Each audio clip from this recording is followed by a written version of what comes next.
بسم الله الرحمن الرحيم الحمد لله رب العالمين إن الحمد لله تعالى نحمده ونستعينه ونستغفره ونعوذ بالله من شرور أنفسنا ومن سيئات أعمالنا من يهده الله فلا مضل له ومن يضلل فلا هادي له أشهد أن لا إله إلا الله وحده لا شريك له وأشهد أن محمدا عبده ورسوله اللهم صل على محمد وعلى آل محمد كما صليت على إبراهيم وعلى آل إبراهيم إنك حميد مجيد اللهم بارك على محمد وعلى آل محمد كما باركت على إبراهيم وعلى آل إبراهيم إنك حميد مجيد ورضى اللهم عن الخلفاء الراشدين والصحابة أجمعين ومن تبعهم بإحسان إلى يوم الدين أما بعد السلام عليكم ورحمة الله وبركاته. Les louanges, les remerciements, les éloges n'appartiennent qu'à Allah. Nous le louons, nous revenons vers le repentant. Nous demandons protection contre les conséquences de nos péchés et les tendances de l'âme. Celui qui Allah guide, nul ne saurait l'égarer. Celui qui est privé de sa guidée, nul ne saurait lui montrer le droit chemin. J'atteste donc le seul digne d'adoration, j'atteste la véracité de l'exemplarité. La prophétie de Mohammed ibn Abdullah, qu'Allah bénisse ce prophète, sa famille, ses compagnons, tous ceux qui les auront suivis dans le droit chemin et nous fassent l'honneur d'en faire partie. Alhamdulillah ala ni'matil islam, alhamdulillah ala ni'matil iman, alhamdulillah ala ni'matil Qur'an. On ne saurait jamais louer Allah comme il se doit, pour la foi qu'il nous a accordée, et quel bienfait, pour l'islam, pour toute sa miséricorde, matin, midi et soir, que dis-je, depuis qu'il a créé, et celui qui a tout créé. Et cela ne représente pas grand-chose par rapport à sa miséricorde infinie. Grâce à Allah subhanahu wa ta'ala qui, malgré notre promesse de n'adorer que lui, Surat 7, verset 172, quand Allah a tiré d'Adam sa progéniture. Nous avons tous attesté que nous n'adorons que lui, malgré cela, et parce qu'il sait, et parce qu'il est miséricordieux. Il a envoyé les prophètes les uns après les autres, 124 000 dit-on. Il a envoyé pour parfaire ses bienfaits sur nous. Il nous a accordé l'islam comme religion, comme il est dit dans la sourate 5, verset 3. Il a envoyé le meilleur des hommes qu'il a créé. Et rien ne lui est difficile.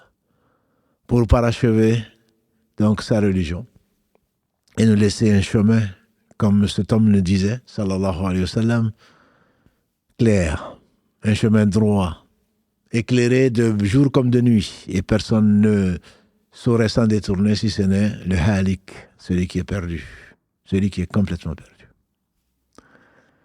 Cette foi a une réalité, nous avons vu, la foi consiste à ce que l'on croit et que l'on mette en pratique ce qu'Allah a révélé. C'est croyance, tasdiq, et du cœur, et en même temps les actes du cœur, l'amour d'Allah subhanahu wa ta'ala, sa crainte, l'espoir en lui, le fait de lui faire confiance, de l'implorer, tout ceci sont des actes du cœur. De désirer sa rencontre, qu'Allah nous la facilite. Et également, taqrir, et comme on a dit, par le lisan, par la langue, et que les membres traduisent cela. Nous avons vu la dernière fois que la foi augmente et elle baisse. Elle augmente et elle baisse. Et nous avons vu les preuves du Coran et de la Sunna. Les preuves sont très nombreuses et nous le vivons tous. Aujourd'hui, s'il plaît Allah subhanahu wa ta'ala, puisqu'elle augmente, elle baisse, nous lui demandons subhanahu wa ta'ala de l'augmenter. De l'augmenter. Au point qu'on atteigne la certitude. Au point qu'on atteigne la certitude. Si Ibrahim, alayhi salatu wassalam, celui qu'Allah a pris comme allié, rapproché avant Muhammad sallallahu alayhi wa sallam, puisqu'Allah dit dans la sourate 4, wa taqala Allahu Ibrahim khalila. Allah a pris Ibrahim comme ami intime, entre guillemets. Ibrahim, alayhi salatu wassalam, a demandé à Allah subhanahu wa ta'ala dans la sourate al-Baqarah 2, verset 260. Seigneur, montre-moi comment tu fais revivre les morts. Seigneur, montre-moi comment tu fais revivre les morts. Ce sont des questions, n'est-ce pas, que l'on peut se poser, mais comment? Mais ce sont des questions, bien entendu, que l'on ne doit pas laisser s'installer dans le cœur. Comment tu fais revivre les morts? Et Allah lui dit, ne crois-tu pas? Il dit si, mais c'est pour que mon cœur s'apaise. Et Allah lui a donné ce que vous savez, de prendre 4 oiseaux, de les découper en morceaux, de les disperser sur les montagnes et ensuite de les appeler. Tu verras les oiseaux voler vers toi et que tu saches que Allah subhanahu wa ta'ala est le parfait dans son essence, dans ses noms et attributs, dans tous ses actes. Donc même ceux qui ont la foi la plus élevée cherchent encore à l'élever. Parce que la foi, n'est-ce pas, à 63 ou 73 et quelques degrés, comme nous en avons parlé auparavant. On ne se contente pas, ce que j'aime dire souvent, c'est qu'il faut être ambitieux. Le paradis à 100 degrés, et qu'Allah nous l'accorde, qu'Allah nous accorde le 100e degré qui est le Firdaus. Il ne faut pas se contenter de ce que l'on a, même si on est satisfait de notre Seigneur, de sa religion, et également de la guidée qu'il a accordée à Muhammad sallallahu alayhi wa sallam après les autres, pour la confirmer plutôt la guidée.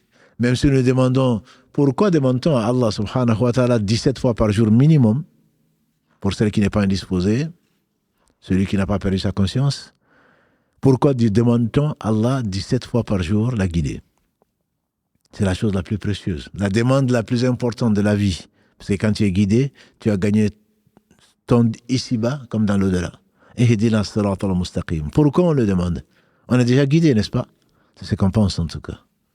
Ibn Qayyim, quand il fasse miséricorde, il donne au moins 9 raisons pourquoi on demande. Entre autres raisons, c'est que tu es guidé aujourd'hui, tu demandes à Allah de te guider demain.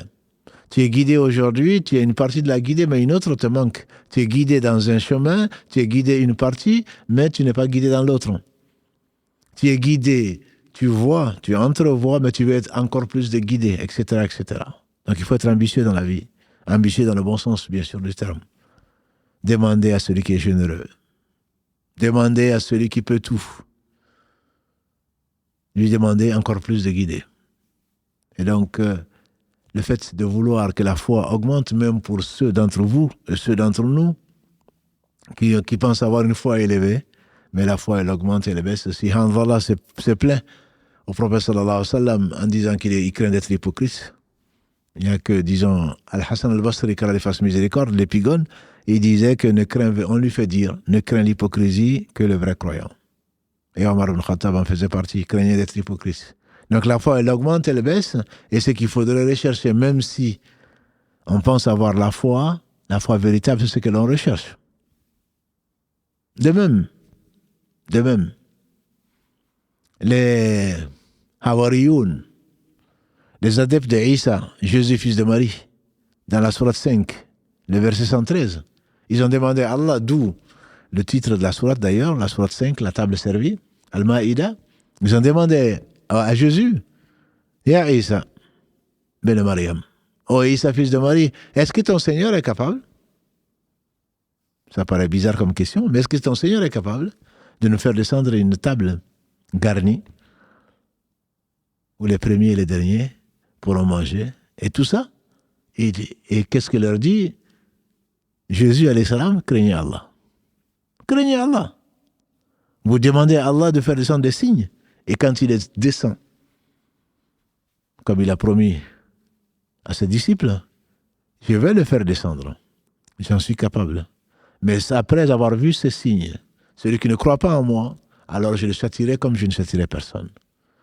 C'est pour cela que souvent, en tant qu'ignorant, nous demandons à Allah subhanahu wa ta'ala, si tu peux faire ça, est-ce que tu peux faire ça? Oui, Allah est capable de le faire. S'il ne le fait pas, c'est pour ton bien. Parce que s'il le fait, et que tu demandes ces signes-là, qui sont évidents, alors très certainement tu auras un châtiment que personne d'autre n'aura. Que personne d'autre n'a mérité autant que toi. Et ils ont dit à Jésus, non, c'est pour que nos cœurs s'apaisent. C'est pour que nos cœurs atteignent la certitude. Cette certitude, c'est le degré le plus élevé de la foi. C'est le degré le plus élevé de la foi. On tend vers la certitude. Et ce qui meurt, la certitude dans le Coran est utilisée à 3 niveaux.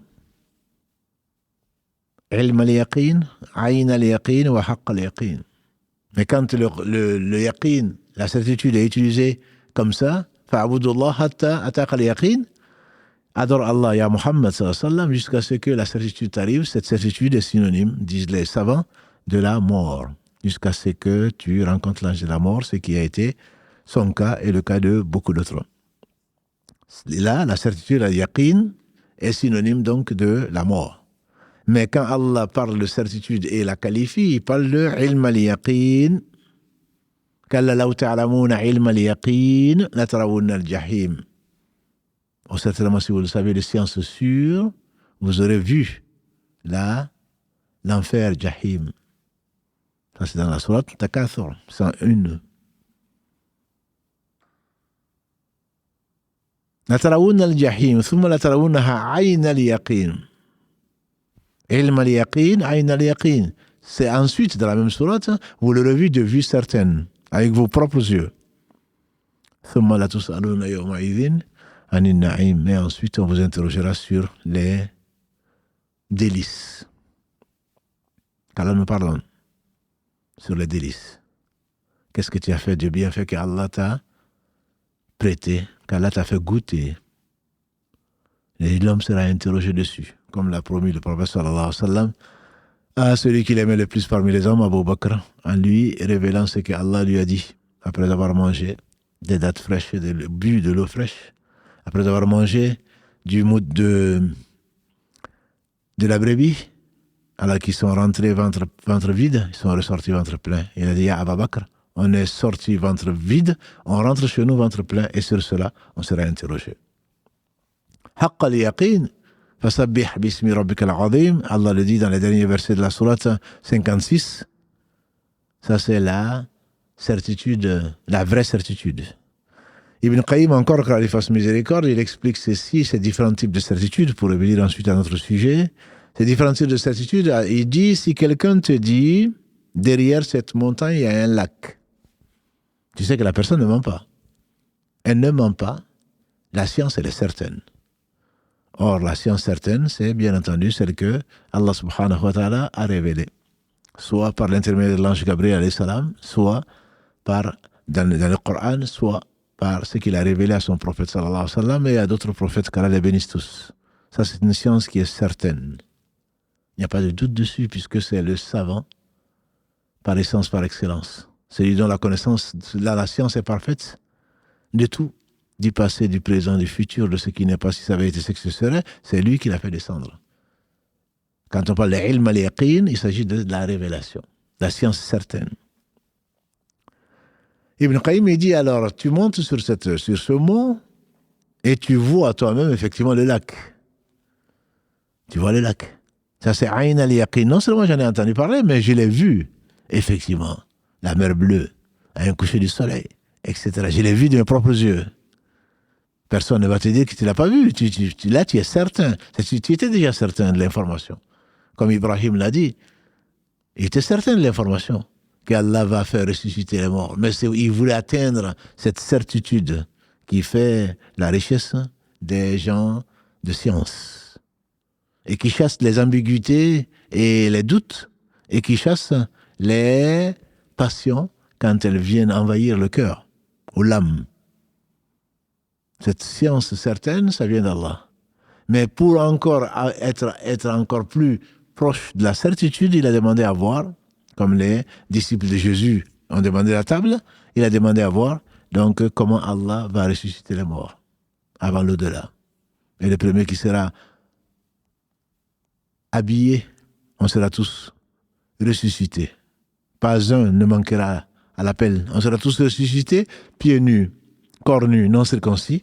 Le premier qui sera habillé, ce sera Ibrahim, alayhi salatu wassalam, au jour du jugement dernier.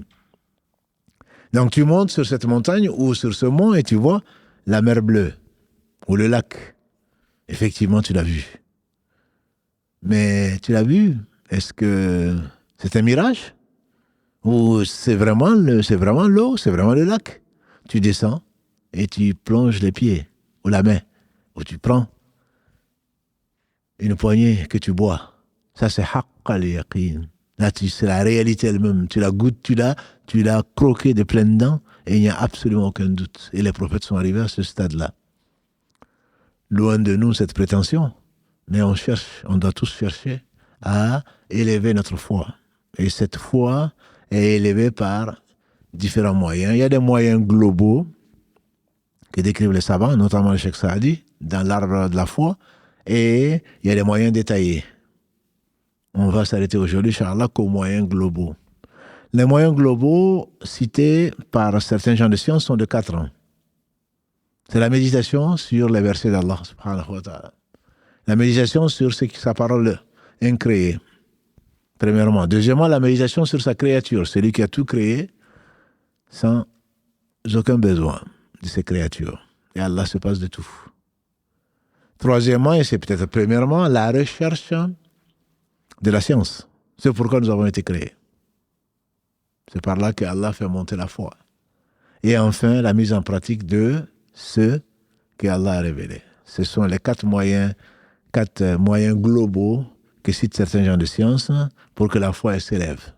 Donc à partir de ce moment-là, on peut les détailler bien entendu, mais on va néanmoins essayer de faire le tour de ces questions-là.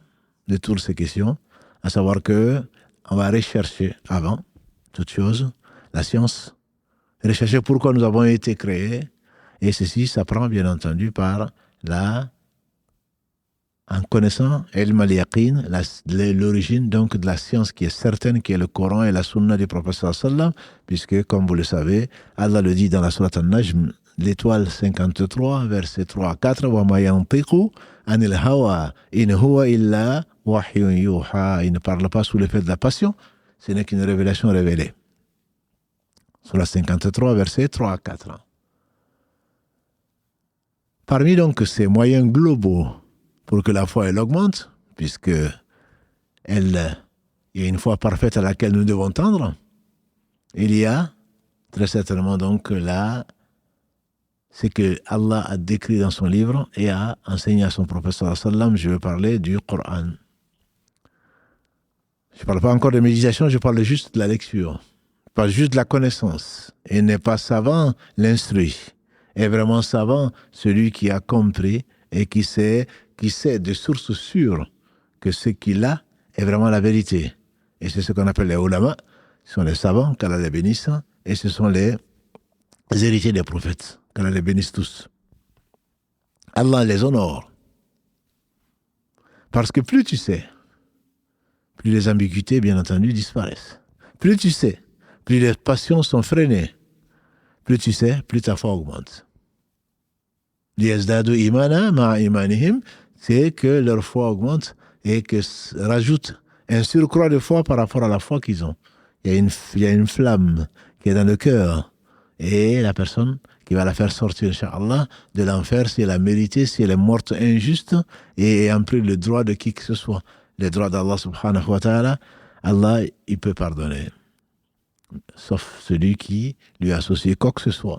Mais celui qui fait de l'injustice vis-à-vis des créatures, il devra la réparer dans ce bas monde, sinon dans l'au-delà.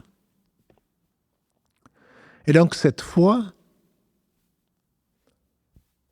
au livre d'Allah subhanahu wa ta'ala, au pluriel, Ibn Qayyim disait encore qu'Allah a révélé plus de 100 livres, 114, et qu'il a résumé dans 4, qui sont la Torah, l'Évangile, les psaumes, le Coran. Il a résumé les 3 premiers dans le Coran, et il a révélé, donc ce Coran, il l'a préservé. Inna nahnu nazzalna dhikra wa inna lahu lahafidhun. C'est nous qui avons révélé le rappel, c'est-à-dire le Coran, et c'est nous qui nous chargeons de le conserver ou de le garder. Ce Coran, donc, sa lecture amène chaque lettre, comme l'a dit le prophète sallallahu alayhi wa sallam, chaque lettre du Coran rapporte 10 bonnes actions. Et il a dit dans le hadith, je ne dis pas que Alif Lam Mim, qui est le début de nombreuses sourates, je ne dis pas qu'Alif Lam Mim c'est un verset, mais Alif est un verset, est une lettre plutôt, Alif est une lettre, Lam est une lettre, Mim est une lettre. Donc quand on dit Alif Lam Mim, ça fait 30 bonnes actions. Et la bonne action, bien entendu, efface la mauvaise action et élève donc la personne en degré, élève sa foi, sans qu'on s'en rende compte. Ça, c'est la simple lecture. Même quand on ne comprend pas, comme beaucoup d'entre nous, non-arabophones. Et pourquoi lire le Coran? Je préfère... je ne comprends pas ce que je dis. Ce n'est pas ce qu'on t'a demandé. On t'a éprouvé par le manque de science, par le manque de compréhension d'une langue.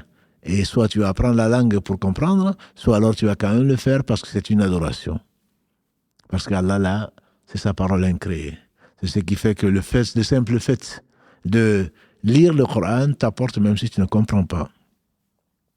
T'enlèves des péchés ou il t'élève en degré. Cette lecture, tu ne t'en rends pas compte, mais très certainement cette lecture va t'apporter quelque chose, va te purifier le cœur. Et comme l'a dit le prophète sallallahu alayhi wa sallam, le fils d'Adam fait un péché. Il revient vers Allah repentant, il demande pardon. Allah ordonne que le péché s'en aille. Il fait un péché plutôt, un point noir s'inscrit sur le cœur. Il demande pardon, Allah efface ou fait effacer le péché. Et il ne demande pas pardon, le point noir reste là. Et ensuite, il fait d'autres péchés. Le péché appelle le péché, et la bonne action appelle la bonne action. Péché sur péché, quand on fait une action et qu'on continue à la faire, c'est bon signe. Quand on fait du bien et qu'on continue à faire, on est incité, on aime faire le bien, c'est bon signe, c'est le signe qu'Allah a accepté. Les points noirs se sont effacés. Et il dit, si ce n'est pas le cas, les péchés vont englober le cœur et le cœur va être rouillé. On ne verra que par Satan. Le cœur, il est voilé. Et il a récité, alayhi salatu salam, le verset de la sourate Al-Mutaffifin, sourate 83, Kalla bal rana ala qulubihim ma kanu yaksibun. Oh que non, leur cœur a été rouillé par ce qu'ils ont fait. Donc par leurs méfaits, par leurs péchés. Le fait de lire le Coran, ça lave le cœur. On ne le sent pas, bien entendu. Il ne s'agit pas de faire un scanner ou une IRM ou autre chose. Mais le cœur est lavé. Le cœur devient pur. Et Allah, entre autres, quand il décrit les croyants dans la sourate Al-Anfal, sourate 8, dans le verset 2, Allah dit « Innamal mu'minun alladhina idha dhukira Allah wajilat qulubuhum. Wa idha tuliyat alayhim ayatuhu zadathum imana wa ala rabbihim yatawakkalun. » Les croyants sont véritables croyants. Les croyants sont seulement ceux que, quand le nom d'Allah est mentionné, leur cœur frémisse. Wajilat, ou plutôt renversé. Leur cœur est renversé. Quand Allah dit « Oh, vous les gens », tu te sens concerné. Quand il dit « Oh, vous les croyants », tu te sens encore plus concerné. Et donc, leur cœur répond à l'appel de celui qui l'a créé. Immédiatement, les voilà mubsiroun. Satan s'était emparé de leur attention, de leur énergie, qu'ils dépensaient dans le mal. Une fois qu'on entend parler d'Allah, de ses ordres, de son amour, voilà que on voit parfaitement, alors qu'on était aveuglés par nos passions et par autre chose. Et donc, Allah dit, les croyants sont seulement ceux qui, quand le nom d'Allah est mentionné, leur cœur se met à renverser ou se met à frémir.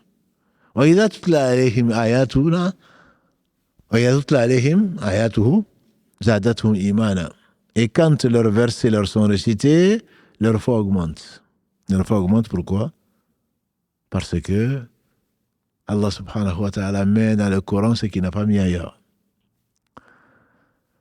Un cheikh disait qu'on avait amené de l'eau et on a récité du Coran dedans, comme certains le font dans la ruqya. Et on a amené de l'eau et on y a récité un poème. Et on a fait écouter plutôt aux gens qui sont des Américains, en l'occurrence, qui sont non arabophones, donc qui sont anglophones, s'ils voyaient une différence. Oui, il y avait une différence. Il y avait une différence. Pourtant, on a essayé de prendre le même type de voix en arabe, mais il y avait une différence. Et la consommation de la chose donne une différence également, qui n'est pas matérielle. C'est peut-être les mêmes molécules d'eau, H2O, mais ce n'est pas la même chose. Le Coran lu sur quelque chose, le Coran qui rentre par les oreilles, rentre dans le cœur et s'y installe, et lave donc le cœur. Et quand, sans le comprendre, Allah subhanahu wa ta'ala nous permet donc de retrouver de la joie et que la tristesse s'en aille, de retrouver une façon de voir qui n'était pas la nôtre, sans qu'on s'en rende vraiment compte, parce que le cœur a changé sans pour autant que sa texture ni l'échographie t'apporte quelque chose. Parce que la parole d'Allah a cette vertu que n'a aucune autre parole. Ce que n'a aucune autre parole. Ça, c'est juste la lecture. Et quand tu comprends, tu vas encore plus loin. Que tu sois arabophone ou pas, Quand tu es arabophone, on espère que tu as compris, que tu comprends vraiment l'arabe, mais pas que le dirigeant, pas que les dialectes. Quand tu comprends le Coran, ou alors tu prends le sens du Coran, à ce moment-là, tu vois la perfection.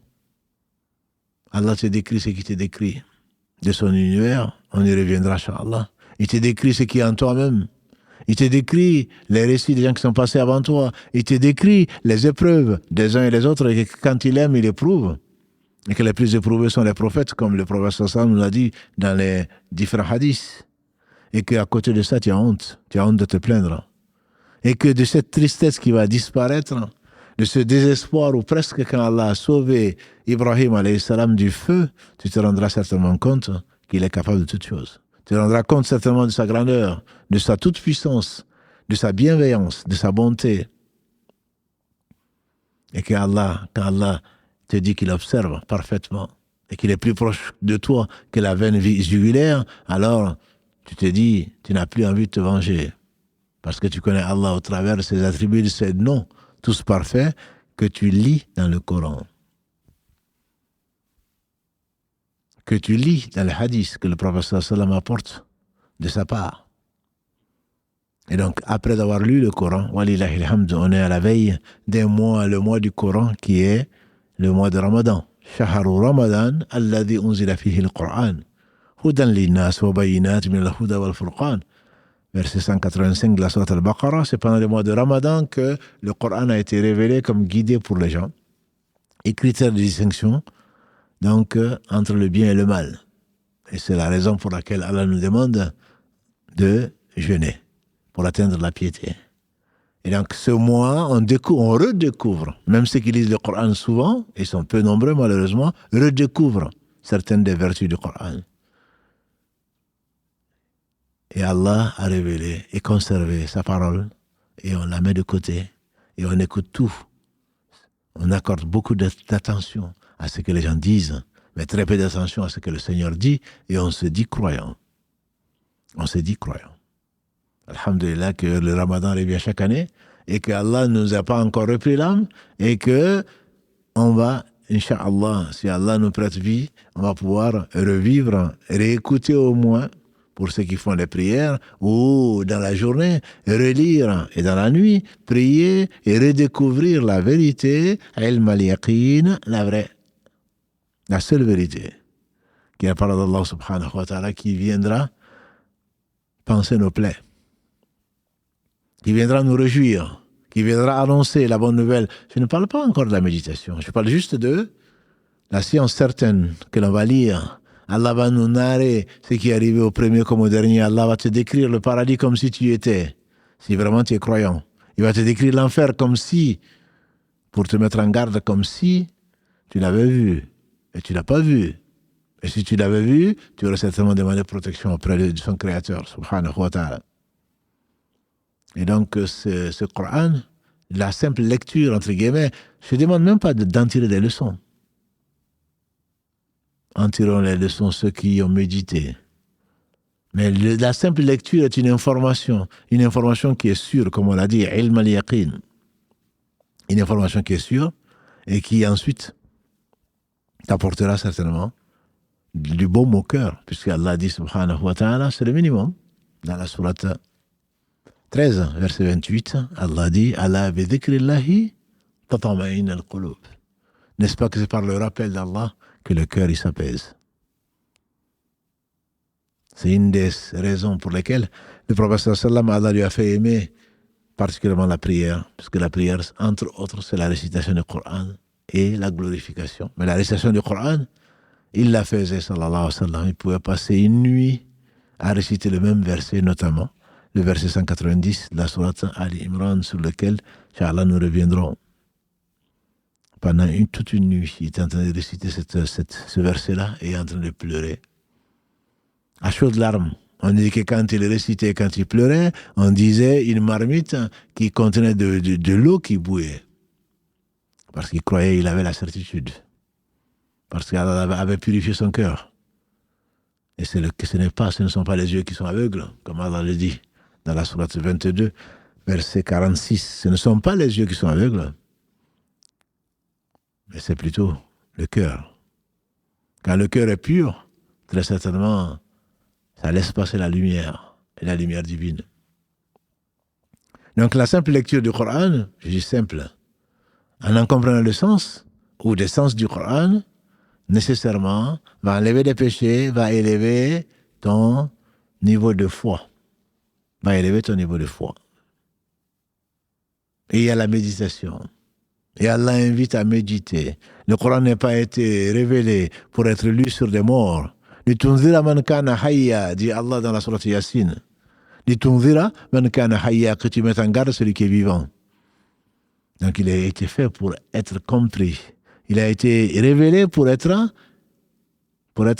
médité. Allah dit afala yatadabbaruna al-Qur'an. Afala yatadabbaruna al-Qur'an. Ne médite-t-il donc pas le Coran?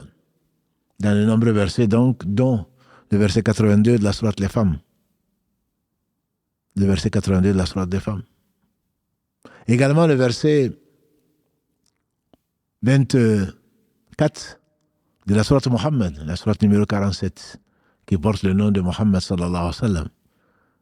Afala yatadabbaruna al-Qur'an. Ne vont-ils pas méditer? Ne vont-ils pas réfléchir, méditer sur le Coran? Parce qu'il a été fait pour te méditer. C'est là où tu vas en tirer des leçons. Allah va te donner des secrets que tu vas voir la raison pour laquelle qui a amené, comme les émissions de samedi actuellement, les savants, les vrais, à comprendre et à mettre en place, à nous aider à comprendre les lois et tirer donc des leçons des récits et des paraboles qu'Allah subhanahu wa ta'ala nous donne dans le Coran. Et il sait le mieux ce dont nous avons besoin. Cette méditation, c'est pourquoi Allah a fait ceci, pourquoi Allah narre cela à telle place. Allah invite les non-croyants à méditer le Coran, les signes qu'il met dans le Coran. Sur les Arabes polythéistes qui comprenaient très bien le Coran, l'arabe plutôt, mais qui avaient des cœurs qui étaient scellés. En méditant, ils savent très bien que celui qui les a apportés, le porteur de ce message, sallallahu alayhi wa sallam, est véridique. Il était véridique. Comme on l'appelait, Muhammad Amin, avant la révélation. Il avait le meilleur comportement. Wa innaka la'ala khuluqin azim. Surat 68, verset 4. Et tu es certes pétri du meilleur comportement. Quand Héraclius a rencontré Abu Sufyan, ou quand Abu Sufyan était chef d'une délégation du Cham, et que Héraclius, l'empereur byzantin, l'a fait venir après Hudaybiyah, et qu'un porteur de message lui avait amené la lettre du prophète sallallahu alayhi wa sallam lui demandant, en tant que chrétien, de devenir musulman et qu'il aura double salaire. Et quand Abu Sufyan est passé, à ce moment, il a fait venir et il a demandé au traducteur de lui dire: je vais te poser des questions et que tu répondes et que tu sois sincère. Ton peuple est derrière toi et si jamais tu dis le contraire de la vérité, si tu mens, ils vont te corriger. Et les Arabes à l'époque ne mentaient pas. Même les politistes ne mentaient pas parce qu'ils avaient un honneur. Mentir est très certainement un vilain défaut.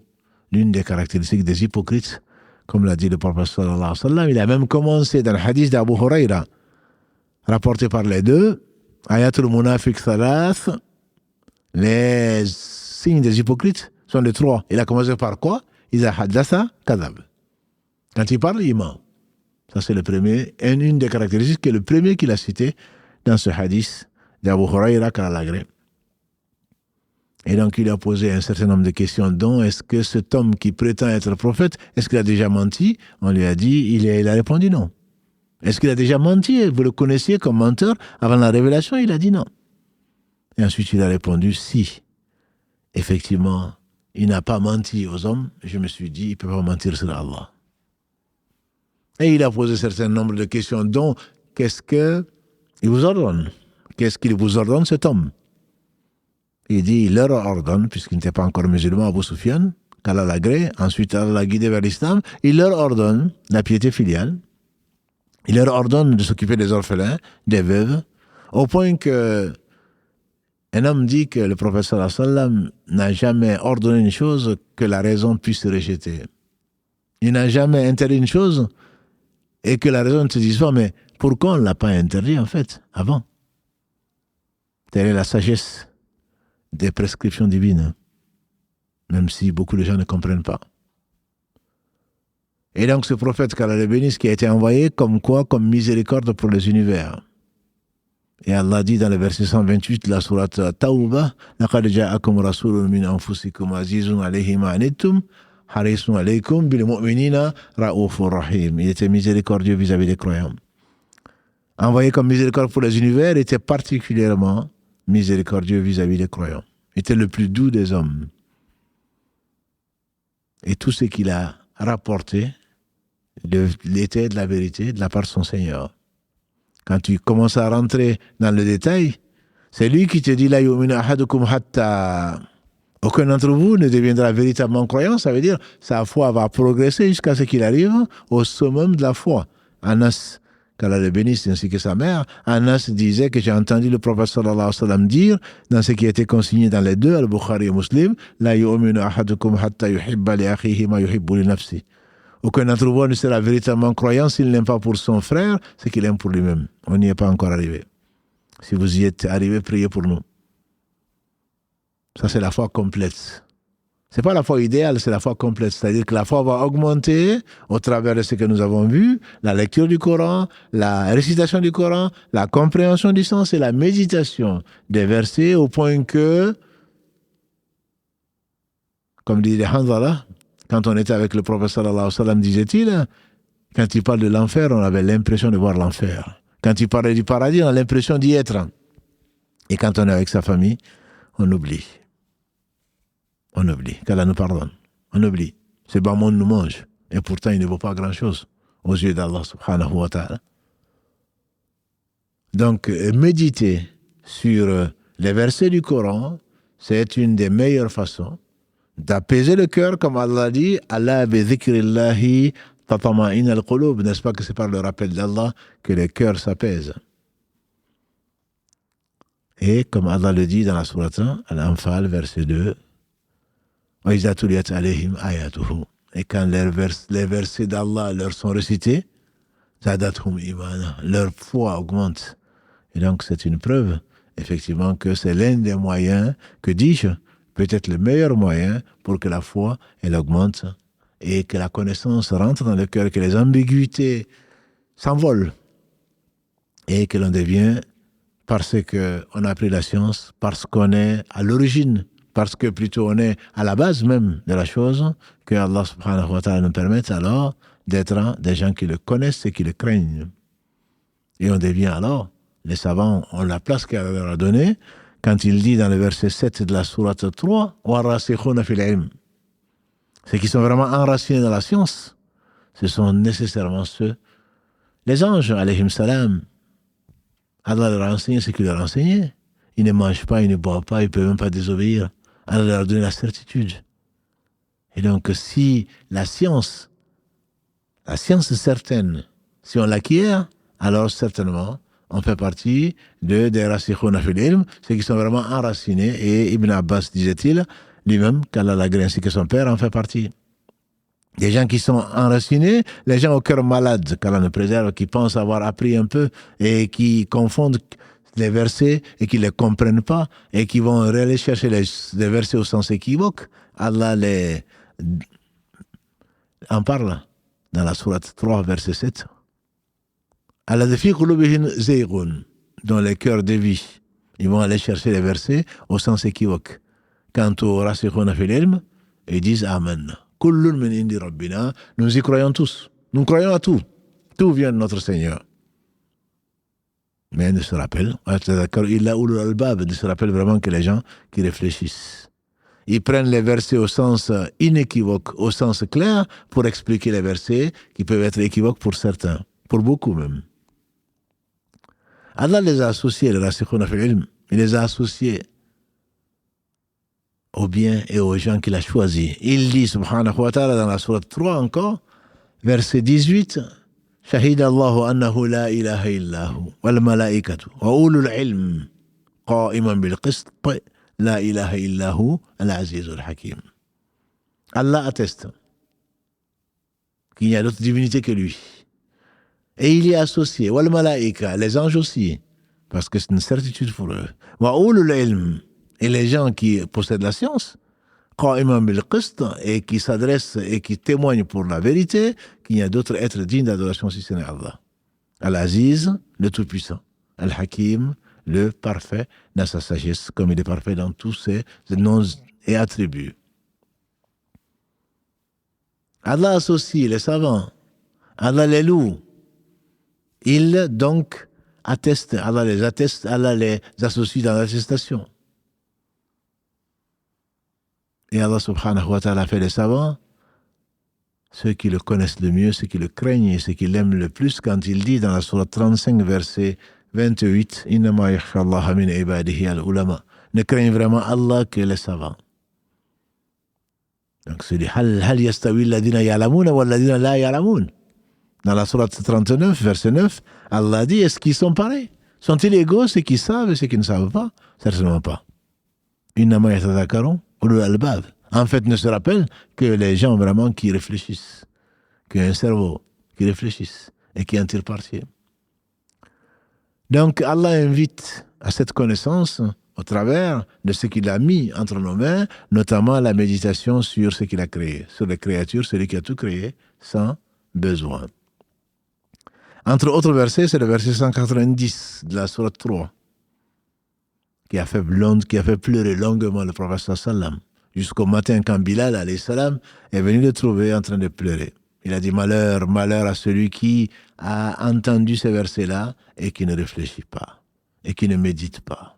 Allah dit en effet dans ce verset 190 Inna fi khalqi samawati wal ard wa ikhtilafi al-layli wan nahar la ayatin li ulil albab alladhina yadhkuruna Allaha qiyaman wa qu'udan wa ala junubihim wa yatafakkaruna fi khalqi samawati wal ard rabbana ma khalaqta hadha batila subhanak faqina adhaban nar. Il y a dans la création des cieux et de la terre, dans l'alternance des jours et des nuits, des signes.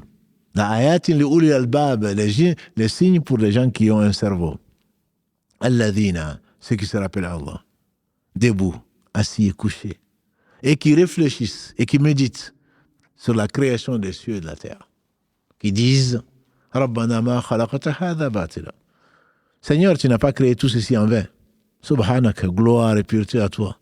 Préserve-nous du châtiment de l'enfer. Et Allah subhanahu wa ta'ala a mis dans cet univers de quoi réfléchir. De quoi réfléchir. Et tout est fini, sauf Allah subhanahu wa ta'ala. C'est que nous nous appelons infini et qu'à infini. Quand on parle de millions d'années-lumière, on ne va même pas parler de kilomètres. Quand on voit la perfection de la création, quand on voit l'ordre qui existe dans ce monde, autrement serait le chaos. Autrement serait le chaos. Quand on voit la régularité, quand on voit la distance de notre planète sur laquelle nous vivons, pas pour longtemps, et le soleil, par exemple. Le professeur Cresson, qui était président de l'Académie des sciences aux États-Unis, c'est ce qu'il écrivait, entre autres, 8 raisons pour lesquelles je crois en Dieu.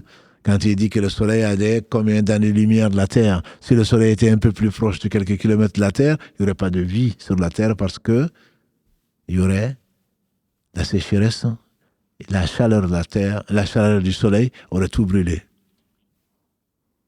Ce soleil aurait été, ou la Terre aurait été à une distance moindre.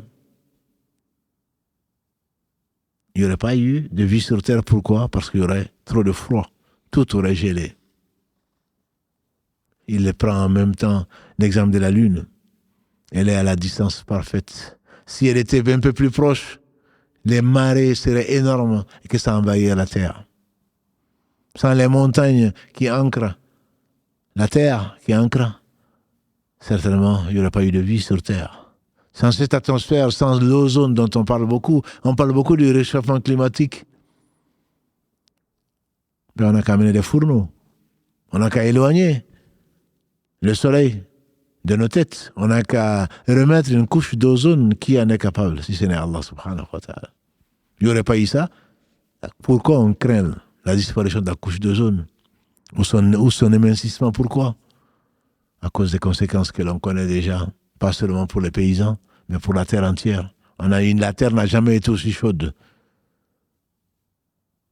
Quand les écologistes demandent à ce que l'on respecte la terre et la nature, ce n'est pas un vain mot.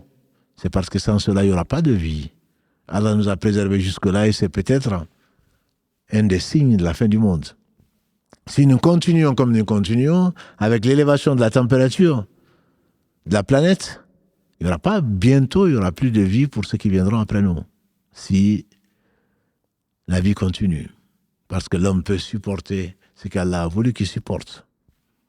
Quand on regarde autour de soi, on ne doit pas s'ennuyer. On ne peut dire que Subhanallah. Subhanallah. Gloire et purité à Allah subhanahu wa ta'ala. Mais au lieu d'aller se promener dans l'univers, restons sur terre. Allah dit dans la sourate 13, Arad, verset 4, et la terre. La terre qui est arrosée d'une même eau. Elle est arrosée d'une même eau. Et Allah fait sortir de la même terre, la même eau, de la même composition. La même terre, Allah fait sortir des arbres fruitiers de goût, de couleurs différentes, de volumes différents, de poids différents, de goûts différents. La même terre, la même eau. Qui peut le faire, cette diversité, si ce n'est Allah subhanahu wa ta'ala? Si ce n'est Allah subhanahu wa ta'ala. Donc dans ces signes, c'est ce qu'Allah invite aux gens à réfléchir. Même les gens qui prétendent ne pas croire en lui, s'il les invite à réfléchir, c'est bien parce qu'il est le miséricordieux. Il les invite à réfléchir après leur avoir donné toutes les preuves. Et le Coran foisonne de preuves rationnelles.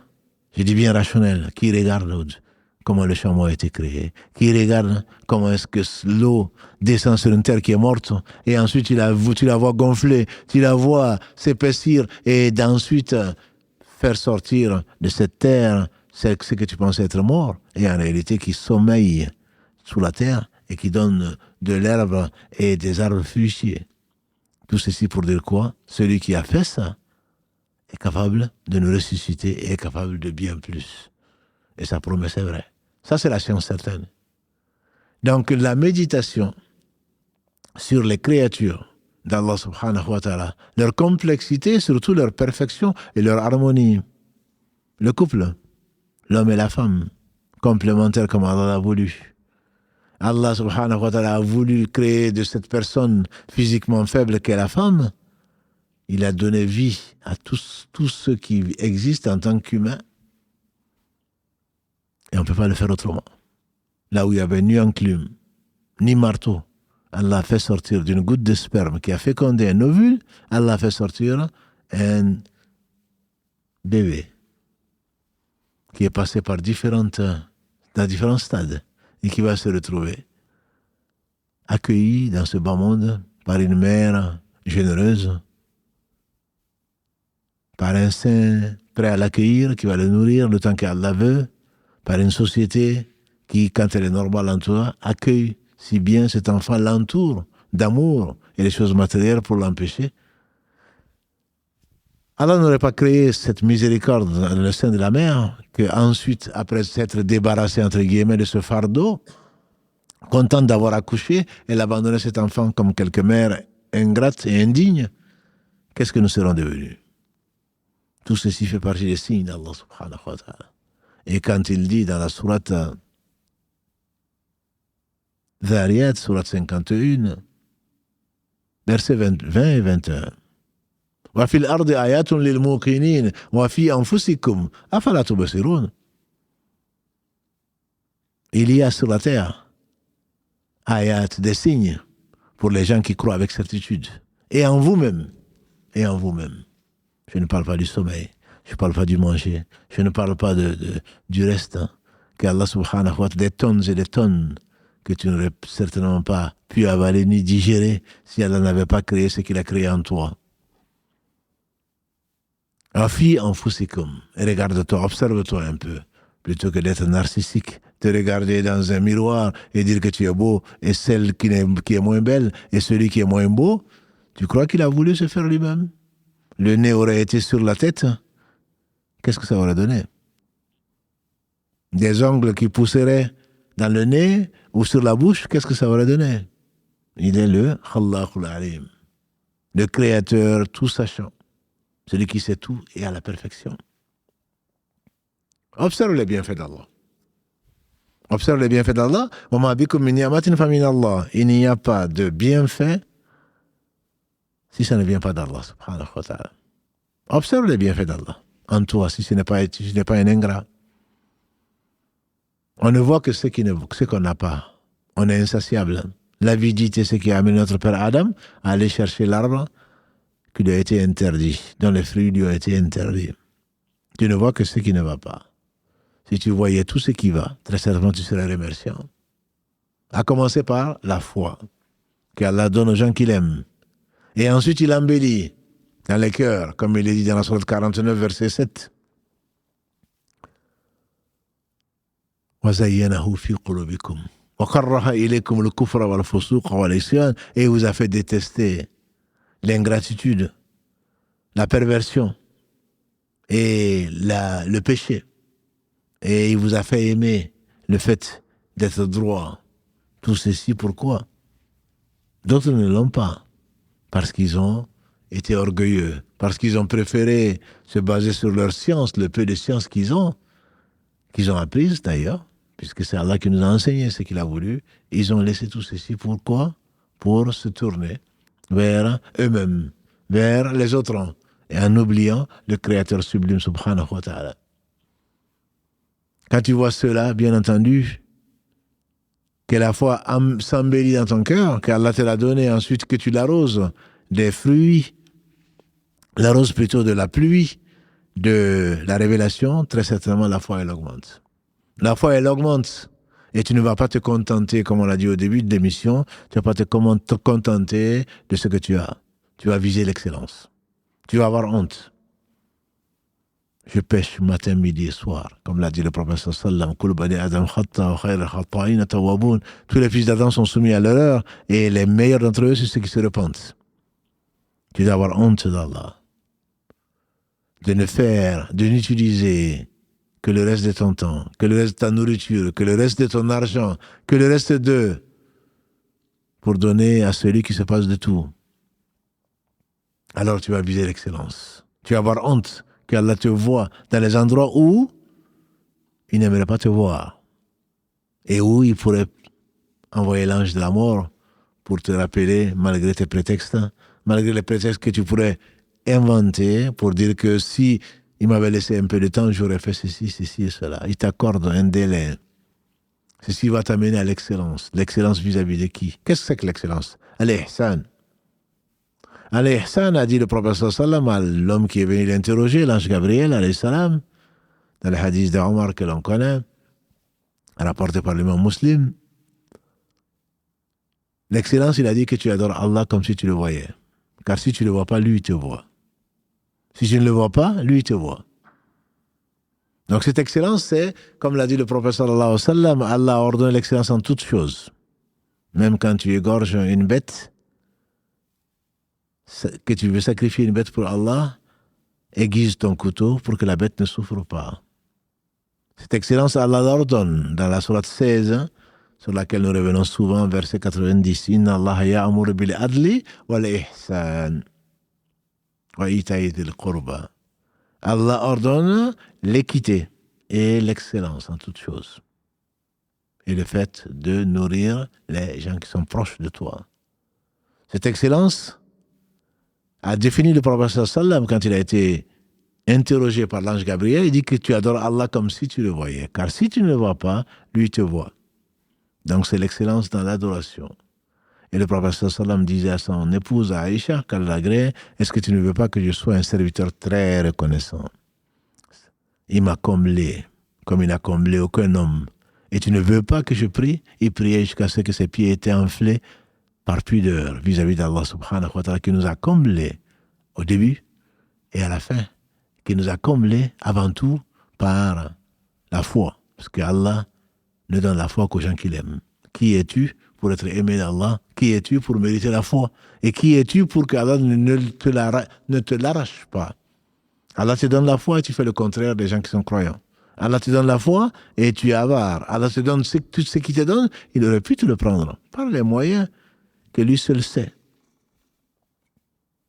Et donc, cette excellence, c'est vis-à-vis de qui? Vis-à-vis d'Allah, dans cette pudeur, dans l'adoration de ce qui traduit ta connaissance, ton amour d'Allah subhanahu wa ta'ala, ta connaissance de ce pourquoi tu as été créé, au travers des préceptes que l'on verra, Inch'Allah, une autre fois, et au travers également, donc, de ton attitude, ton comportement vis-à-vis des créatures. Excellent. De ne pas faire du mal à qui que ce soit. C'est ce qui va déterminer ton sort. Ici, les gens vont t'aimer. Et Allah va t'aimer. Et ça se traduira par le paradis. On espère s'en rendre compte. Il faut viser l'excellence en toutes choses. Surtout vis-à-vis des créatures. Surtout vis-à-vis des créatures. En partageant le peu de science que Allah t'a donné. Quand les gens disent la ilma illa ma allamtana, quand Allah leur demande dans la sourate al-Baqarah, verset 30 et quelques, il leur demande de citer les noms des espèces ou des êtres qui ont défilé devant eux. On a des sciences que celles que ce que tu nous as enseigné. On a des sciences que ce que tu nous as enseigné. Le peu que tu as, tu l'enseignes. C'est une générosité, ça te comptera également demain. Parce que comme l'a dit le prophète sallam, les actes du fils d'Adam après la mort s'arrêtent, sauf 3. Un enfant qui prie, un enfant pieux qui prie pour ses parents, une science que tu as laissée. Et la science peut être depuis les ablutions, depuis le fait de pouvoir fabriquer quelque chose, une formation que tu donnes à quelqu'un. Tout ceci, c'est de la science qu'Allah t'a enseigné, qu'elle soit profane ou qu'elle soit religieuse. Tu apprends à quelqu'un à cuisiner, tu apprends quelqu'un à cultiver, tu apprends quelqu'un à s'aimer. Tout ceci, c'est de la science. Et tu le fais pour toi parce que tu vas mourir et tu ne vas pas emmener avec toi cette science-là. C'est la raison pour laquelle donc tu te dois. C'est la raison pour laquelle tu te dois de ne pas perdre le temps et d'en profiter et d'enseigner ce que tu sais. Parce que Allah, comme on l'a dit souvent, le hadith d'Abu Huraira qu'Alagré, le prophète sallam a dit, ce monde est maudit, maudit ce qu'il contient, sauf le rappel d'Allah, ce qui peut lui être assimilé, l'enseignant et l'élève.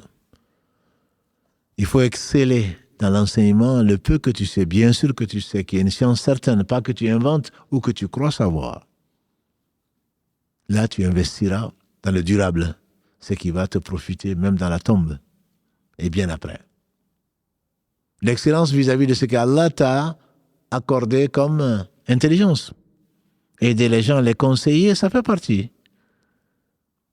Le prophète sallam, quand il a été demandé, quand il a dit ad-dinu an-nasiha, la religion, toute la religion, n'est pas autre chose que le bon conseil ou la loyauté. On le dit vis-à-vis de l'iman, ya Rasulallah. Vis-à-vis de qui? Il a vu vis-à-vis d'Allah, de son livre, de son prophète, des responsables des musulmans et du musulman lambda. Ou comme il a dit alayhi salatu wassalam, le conseil en fait partie.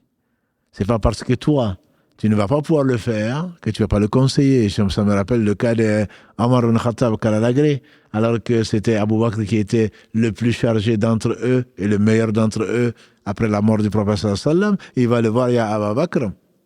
Et si tu mettais sur papier, si tu écrivais le Coran, il aurait pu dire non mais après, je vais attendre sa mort. Quand tu seras mort, c'est moi qui vais le faire. Non. La bonne intention, s'il est vraiment sincère, tu vas inciter les gens à faire du bien, même si ça ne vient pas de toi directement. Et Abu Bakr a été convaincu ensuite par Allah, il a fait appeler Zayd ibn Thabit, qui également était réticent, qui a été convaincu grâce à Allah, et finalement ça a laissé le mushaf que nous avons entre les mains, qu'on appelle le mushaf, qui a été transmis de Abu Bakr à Omar, de Omar à sa fille Hafsa, et du temps de Othman Kalalagré, il a fait reproduire donc 7 ou 8 exemplaires de ce livre qu'on appelle aujourd'hui donc le Coran. L'excellence, c'est en toute chose. L'excellence, c'est également le fait de donner ce que tu peux, de partager comme Allah subhanahu wa ta'ala a voulu. Ne te demander que 1/40 de tes économies sur un an, si ça dépasse un certain seuil. Ça me fait penser à ces gens qui ont visé l'excellence. Parce que tu sais qu'Allah aime Wallahu yuhibbul muhsinin. Allah aime les excellents. Allah aime les gens qui cherchent la perfection. Et je vous ai dit, il faut qu'on soit ambitieux. Qu'on demande à Allah subhanahu wa ta'ala le plus haut degré du paradis et y travailler. Ça me rappelle ces Ansar. On se rappelle de Saad ibn Rabi'a, qui a été le frère de Abdurrahman ibn Auf, qui vient. Abdurrahman ibn Auf qui a abandonné, mais qui est au paradis, il fait partie des 10 qui ont été cités. Ils ne sont pas les seuls qui sont au paradis. Car il les agrée tous, qui vient et qui, en tant que frère désigné par le prophète sallallahu alayhi wa sallam de Saad, et Saad qui lui dit, je suis l'un des plus riches de Médine, voici ma fortune, je la divise en deux, tu prends la moitié, je prends la moitié. Arrivé à ce stade, très certainement, il a visé l'excellence. Est-ce qu'on peut faire plus? Oui, on peut faire plus. Abu Bakr, n'est-ce pas, qu'il a donné tout ce qu'il avait. Qu'est-ce que tu as laissé chez toi? J'ai laissé l'amour d'Allah et son messager. Parce qu'il a donné au prophète sallam pour la cause d'Allah subhanahu wa ta'ala avant qu'il n'aille à Tabouk. Oui, il faut viser l'excellence. Quand Omar cherchait à dépasser Abu Bakr et qu'il vient avec la moitié de ses biens pour donner à Allah, en le donnant au prophète sallam pour la cause d'Allah subhanahu wa ta'ala, Abu Bakr vient et il n'avait rien. Il a tout amené plutôt, le peu qu'il avait. Il a amené ça, il a laissé chez lui rien, comptant sur Allah subhanahu wa ta'ala. Comment vous voulez qu'on soit égaux à ces hommes-là et à ces femmes-là? À ces hommes et à ces femmes. L'excellence visée, c'est également quand le même Abu Bakr Kalalagré, dans la sourate 24, verset 22, quand sa fille est femme la plus aimée, la personne la plus aimée du prophète sallam dans ce bas monde, sa fille Aïcha, quand elle a été calomniée, par qui? Par quelqu'un de très proche. Quelqu'un qu'Abu Bakr nourrissait, qui l'entretenait et qui va calomnier la femme du prophète sallallahu alayhi wa sallam, qui va l'accuser d'adultère, qui va l'accuser d'infidélité. Et il était en colère, on fait le comprendre. C'est un homme, il était en colère. Et au point qu'il a coupé les vivres à cet homme calomniateur. Et Allah a révélé le verset 22 de la sourate 24. Et que les gens qui ont été favorisés de ce bas monde ne négligent pas de faire du bien autour d'eux, notamment aux gens qui sont proches et aux pauvres. Est-ce que vous n'aimez, et qu'ils pardonnent, est-ce que vous n'aimerez pas que l'on vous pardonne? Abu Bakr, quand ce verset a été révélé, il a dit certainement, j'aimerais bien qu'on pardonne. Et il a rétabli, entre guillemets, la dépense qu'il faisait pour cet homme qui pourtant a fait un des plus grands péchés, calomnier la femme du prophète sallam et la fille d'Abu Bakr, qu'Allah l'agrée ainsi que tous les compagnons du prophète sallam. Il aurait pu ne pas lui pardonner. Allah dit à la fin donc de cette sourate 16, وَإِنْ عَقَبْتُمْ فَعَاقِبُوا بِمِثْلِ مَا عُوقِبْتُمْ بِهِ وَلَئِنْ صَبَرْتُمْ لَهُوَ خَيْرٌ لِلصَّابِرِينَ. Et si vous vous vengez, c'est possible. Si vous voulez vous venger, ne dépassez pas la limite. Mais si vous patientez, c'est mieux pour vous. Si vous patientez, c'est mieux pour vous. C'est-à-dire, il y a différents niveaux. On a vu les précurseurs. As-sabiqoun, les croyants les meilleurs, les premiers à se précipiter vers les bonnes actions, à viser l'excellence. L'excellence vise donc au fait de donner ce que l'on aimerait pour soi-même, de donner aux gens qui sont éprouvés, pas parce qu'ils sont moins que nous. L'excellence voudrait que l'on aime pour son frère ce qu'on aime pour soi-même, que l'on donne aux pauvres, que l'on s'occupe des veuves et des orphelins, que l'on aide qui que ce soit. Quelqu'un est venu demander au prophète sallam, est-ce que faire du bien à un animal, est-ce que ça compte? Il a dit, tout bienfait à un être vivant est une sadaqa, comme il a dit. C'est se précipiter avant qu'il ne soit trop tard. Et un jour viendra certainement où ce sera trop tard. Et donc ça fait partie des choses globales, le fait donc de remercier Allah subhanahu wa ta'ala pour tous les bienfaits. On ne saurait jamais le remercier puisque tout bienfait vient de lui. Wa ma bikum min ni'matin fa min Allah. Et comme je vous dis encore une fois, par rapport à la foi, si on sait que le monde entier sera proposé à qui vous voulez, Au jour du jugement dernier, il sera prêt, si ça lui avait été donné, de le sacrifier, de le donner entièrement pour revenir dans ce bas monde pour faire du bien. Et donc les croyants ont cette faveur d'Allah subhanahu wa ta'ala d'avoir été guidés vers ce qu'Allah aime. C'est la raison pour laquelle quand on pense aux bienfaits, et ils sont innombrables d'Allah subhanahu wa ta'ala, comme il le dit entre autres, et qui, dans la sourate Ibrahim, Allah dit, et si vous mettez à compter les bienfaits, à dénombrer plutôt les bienfaits d'Allah, vous ne saurez jamais les dénombrer, les épuiser.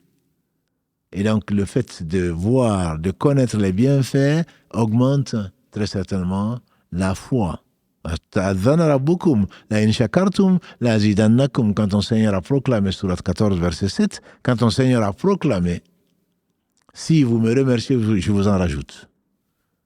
Et donc on va avoir de la pudeur, de s'attrister, d'utiliser ce que le Seigneur donne, subhanahu wa ta'ala, pour une chose qu'il n'aime pas. Allah n'est l'obligé de personne. Allah n'est l'obligé de personne. Nous sommes tous endettés. Allah n'est l'obligé de personne. Qu'est-ce qu'il ne nous a pas donné? Il n'était pas obligé de nous créer. Quand il nous a créés, il n'est pas obligé de nous entretenir jusqu'à la fin de nos jours. Et si c'est le cas, il n'était pas obligé. Il n'est obligé de personne. Il n'est pas obligé de nous donner ni à manger ni à boire. Et s'il nous permet d'aller le chercher, il n'est pas obligé de nous en pourvoir. Et tout ceci, c'est quoi? Ça fait partie de sa miséricorde, subhanahu wa ta'ala. Et on doit avoir honte de se plaindre d'Allah. Et c'est pour cela qu'on doit remercier Allah autant que l'on peut et devenir des serviteurs très très reconnaissants. Parmi donc ces signes, parmi les facteurs, parmi les moyens globaux, encore une fois on est dans le global, parmi les façons globales de faire augmenter sa foi, c'est très certainement d'être reconnaissant pour la foi. On remercie Alhamdulillah. Tout ce qui vient d'Allah est du bien. Surtout que si on savait le bien qu'il y a dans les épreuves, très certainement on en aurait demandé encore plus. Et on se serait pas plein d'Allah subhanahu wa ta'ala. Donc cette science, accompagnée d'une méditation, prendre un petit moment pour ne pas parler des choses que tu ne connais pas. Prendre un petit moment pour réfléchir aux conséquences ou à tout ce que tu vois autour de toi. Ceci, c'est méditer, c'est tirer les leçons d'une expérience, ta propre expérience, également l'expérience des autres, qui vont t'amener. C'est pour cela qu'Allah invite souvent à réfléchir, à méditer. Ce Coran est également ce qui nous entoure. Il ne s'agit pas, bien entendu, d'être philosophe, de surinterpréter ou de vouloir tout comprendre, mais il s'agit de signes évidents qu'Allah met en nous-mêmes, qu'Allah met autour de nous, qu'Allah met dans l'univers. Et celui qui, très certainement, s'accrochera à ces signes-là, verra sa foi augmenter. Parce qu'il saura que le miséricordieux, il est tout puissant. Jamais il ne va désespérer du secours d'Allah subhanahu wa ta'ala. Parce qu'il a reconnu la toute-puissance d'Allah subhanahu wa ta'ala, il va l'invoquer, il va le supplier, il va mettre sa confiance en lui, il ne va jamais désespérer. Tout ceci vient de quoi? Du fait qu'on le connaît. Tout ceci vient de quoi? De la science. Connaître Allah, certainement, c'est l'aimer, comme on le dit souvent, et on n'est pas les premiers à le dire. Connaître Allah subhanahu wa ta'ala, c'est le remercier. On sait qu'il est le seul bienfaiteur. On sait que tout connaît pauvre. C'est la raison pour laquelle, quand tu vois autour de toi, quand Allah a dit au feu de ne pas brûler Ibrahim, vous pensez que le feu a fait autre chose que de s'éteindre ou de ne pas le brûler? Quand tu vois ceci, certainement ta foi augmente quand tu es au bord du désespoir. Que rien ne peut arriver, ni le feu ne peut brûler, ni le couteau ne peut couper, si ce n'est par la permission d'Allah subhanahu wa ta'ala. Wa la hawla wa la quwwata illa billah. Il n'y a de force et de mouvement que par Allah subhanahu wa ta'ala. Et quand tu vois combien tu es pauvre, et combien Allah est riche, Allah dit dans la sourate 35, Fatir, le Créateur, verset 15, Ya ayyuhan nasu, antum al-fuqara ila Allah, wallahu huwa al-ghani al-hamid. Oh, vous les gens, vous êtes les pauvres vis-à-vis d'Allah, vous êtes les indigents. Allah, il est al-ghani, le digne, le seul riche. Celui qui se passe de tout. Al-Hamid, le digne des louanges. Toute louange, toutes les louanges lui appartiennent, tous les remerciements, tous les éloges lui sont dus. Et donc quand tu vois combien tu es pauvre, que quand tu es malade, tu ne peux même pas te déplacer, que quand tu as envie de manger, tu ne peux même pas le faire parce que tu es malade, tu es incapable d'avoir ce que tu veux, certainement tu vas t'adresser à celui qui est riche, à celui qui est capable de toutes choses. Donc cette connaissance, c'est la connaissance de soi et la connaissance en même temps d'Allah. Celui qui connaît Allah, disent les gens de science, il se connaît. Il sait qu'il est pauvre, que Allah est riche. Celui qui connaît Allah, il sait que tout a besoin d'Allah et qu'on ne peut pas se passer d'Allah le temps d'un clin d'œil. Donc il sait que lui-même ne peut rien absolument faire pour lui-même et encore moins pour quelqu'un d'autre. Donc cette connaissance est là pour nous tirer vers le haut. On a parlé d'augmenter, de croître la foi. Qui va viser le haut, viser l'excellence, nécessairement, va avoir sa foi augmenter sans qu'il s'en rende même compte. Et donc, quand tu es triste, quand la foi est basse, on entend souvent les sœurs, j'ai une baisse de foi.